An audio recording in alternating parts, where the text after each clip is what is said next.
Olá pessoal, não sei se acontece com vocês, mas eu gosto muito quando eu estou fazendo alguma coisa, principalmente os trabalhos domésticos, de estar ouvindo um sonzinho, algum barulhozinho eu preciso ouvir.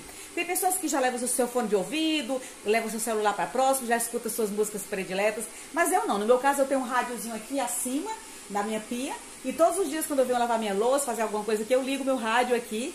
E aí, de repente, eu estava começando a ligar hoje, né? E percebi isso aqui, que é notório, é normal, mas de repente eu me liguei aqui para uma coisa, para falar uma coisa com vocês. Olhem só.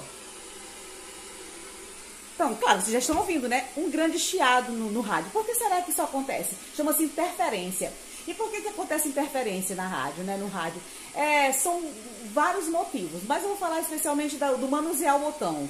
Quando você coloca o botão entre uma emissora e outra, acontece essa turbulência, né? Entre as palavras, entre a voz e dá essa sensação de que ninguém sabe quem é que tá lá, quem é que tá vivo, quem é que tá falando, é a vez de quem, né? Então isso é uma interferência, não é? Atrapalha a comunicação. Isso não é interessante? Mas aí se eu faço isso, ó, eu mexo aqui no botão, descendo ali platas, vindo aqui para a estação olha o que aconteceu, eu centralizei na emissora, então, né, sim, uma delas só, e não está mais acontecendo interferência, né, então eu vou baixar um pouquinho aqui para falar com vocês, e acabou a interferência, então eu fiquei ouvindo de maneira nítida, maneira audível, né, a emissora que eu queria ouvir naquele momento.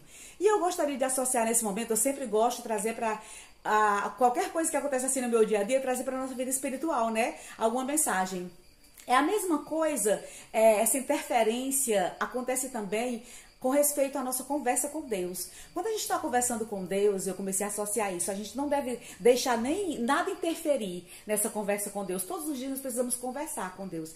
Todos os dias precisamos falar com Ele. Lá em Filipenses 4:6, né? Vai falar que quando a gente está ansioso, a gente não agrada a Deus, então a gente precisa deixar a nossa ansiedade de lado e procurar levar as nossas orações, os nossos pedidos, para tranquilizar o nosso coração a Deus. E quando a gente vai fazer essa oração, essa conversa com Deus que nós precisamos ter regularmente, todos os dias, em todos os momentos, orar sem cessar. A palavra de Deus diz, e orar é conversar com Deus. Nós precisamos tirar todas as interferências, tudo que atrapalha esse contato, essa intimidade, esse momento a sós com Deus. Quais são algumas interferências, então, que vocês podem imaginar que existe na hora da oração, de conversar com Deus? Por exemplo, a preguiça, por exemplo, é uma das coisas que interferem na conversa com Deus. Preguiça de conversar com Ele, preguiça de tirar um tempo, né? Preguiça de ficar ali com Deus. Outra coisa também é a pressa. Você senta e diz em nome de Jesus, amém, já vai embora, né? A pressa também, como diz no ditado popular, é inimiga da perfeição e é inimiga também da perfeição do relacionamento com o nosso Deus, né? A gente precisa gastar tempo ali com Deus, não é?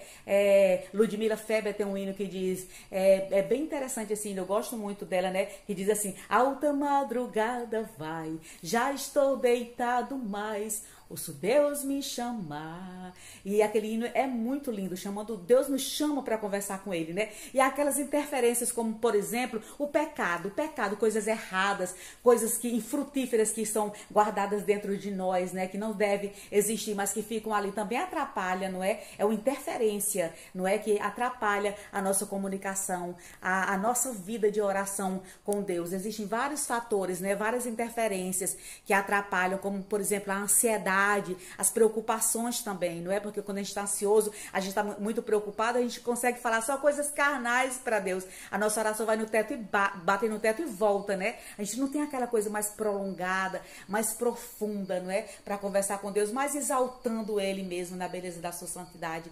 Então não deixemos as interferências, as coisas que atrapalham o nosso relacionamento com Deus vir a fazer chiados, ruídos entre a nossa vida, né, com Deus, a nossa vida espiritual. Então que tenhamos essas lições com as coisas mínimas da vida, né, com todos esses detalhezinhos da vida, nós possamos tirar lições práticas para a nossa vida espiritual e que Deus nos abençoe.